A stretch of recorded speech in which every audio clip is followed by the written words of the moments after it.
Hello hi అందరికీ. ఇది మా కిచెన్ ఎంత నీట్గా సర్దుకున్నాను చూడండి. ఇవన్నీ స్టీల్ సామాన్లు, అలాగే గాజు గ్లాసులు, స్కూల్కి పట్టుకెళ్ళడానికి క్యారేజెస్, ఇవన్నీ కూడా పప్పులు, అలాగే డ్రై సీడ్స్.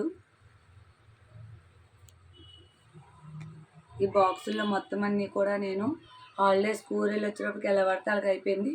వచ్చిన తర్వాత కిచెన్ అంతా ఇంత నీట్గా తయారు చేశాను. దేనికయ్యి ఒకేలాగా ఉన్నాయి కాబట్టి డబ్బాలు, వాటి మీద పేర్లు రాసుకున్నాను. ఈ విధంగా చిన్న సగ్గు బియ్యం. ఇవి ఏంటనుకుంటున్నారా? ఇవి హలీం సీడ్స్. పిల్లలకి పాయసంలా కాసిస్తే కనుక పిల్లల హైట్ గ్రోత్కి చాలా మంచిది, బోన్స్ కూడా చాలా హెల్దీ. ఇవి వచ్చి సన్ఫ్లవర్ సీడ్స్. ఇవి పంప్కిన్ సీడ్స్, కిస్మిస్,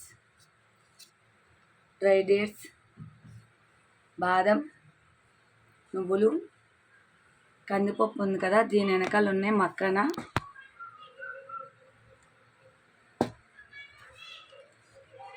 ఇవన్నీ కూడా ప్రోటీన్ రిచ్ ఫుడ్.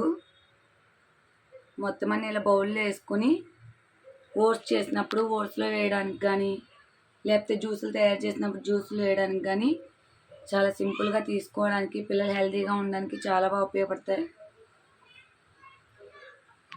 నెక్స్ట్ ఇక్కడ వచ్చి వంటకు సంబంధించినవి ఉప్మా రవ్వలు.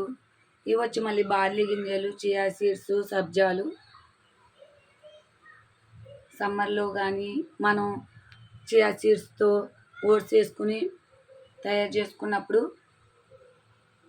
మనకి సబ్జాలు కూడా వేసుకుంటే చాలా టేస్ట్ బాగుంటుంది. చియా సీడ్స్ ఓట్స్తో మనం తయారు చేసుకోవచ్చు మార్నింగ్ టిఫిన్ లాగా.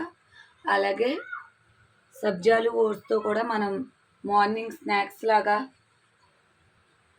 ఇవి బార్లీ గింజలు మార్నింగ్ జావలా తయారు చేసుకుని తాగడానికి. ఇవి chia seeds, oats, chia seeds కలిపి మనం మార్నింగ్ టిఫిన్లా తయారు చేసుకోవచ్చు. ఇవి వచ్చి సబ్జాలు, లెమన్ వేసుకొని, షుగర్ వేసుకొని మనం సబ్జా వాటర్ తయారు చేసుకోవచ్చు. ఇంక ఇవన్నీ ఉప్పులు, పసుపు, కారం. ఇక్కడ వచ్చి ఇది టీ పొడి, షుగరు. ఇక్కడ కనిపిస్తుంది కదా, ఇది ఆయిల్. ఇక్కడ మీకు కనిపిస్తుంది కదా, ఇది పాల పౌడర్. బిర్యానీ సరుకులు, శనగపిండి, అలాగే మైదాపిండి. ఇవన్నీ ఇంకా కిచెన్ వండుకోవడానికి సంబంధించిన ఇవన్నీ. నెక్స్ట్ ఇక్కడికి వచ్చి ఇవన్నీ మసాలాలు. నేను కొట్లో కొనుక్కోను, డైరెక్ట్గా ఫ్రై చేసుకుని మిక్సీ పట్టుకుంటాను. ధనియాల పౌడరు, జీలకర్ర powder, garam masala, chicken masala, mutton masala, దాల్చిన చెక్క powder, biryani masala powder, coffee powder, అలాగే జీలకర్ర. ఇక్కడ వచ్చి ఇవన్నీ పచ్చళ్ళు, రేలావకాయ, మామిడికాయ ఆవకాయ. ఇంకా ఈ విధంగా నా కిచెన్ మొత్తం రెడీ అయిపోయింది. చూసారు కదా ఎంత నీట్గా తయారు చేసుకున్నాను. Okay bye friends.